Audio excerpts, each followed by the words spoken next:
Hey, what's up guys? Ya Allah, lamanya tak buat video masak. Rindu pelajar-pelajar cikgu. Okay, hari ni kita nak buat video daging belengas menggunakan daging raya haji dalam peti sejuk. Korang tak buat keluar daripada hari tu lagi tu. So korang boleh keluarkan daging. Kalau nak sedap, tambahkan lemak sikit lah.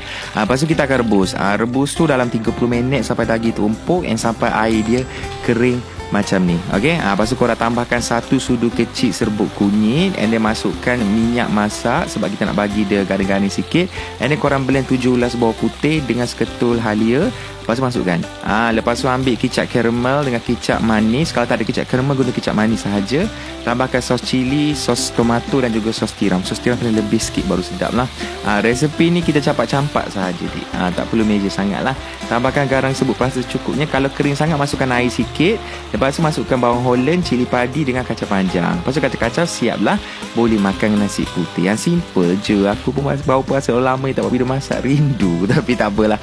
Kalau tak ada, maybe next year pula aku muncul balik lagi sekali. Tapi resipi ni khas untuk korang yang ada daging raya haji kat rumah, tak tahu nak masak apa, bolehlah buat keluar pada peti sejuk tu and masak malam ni dengan family. Okay, selamat mencuba.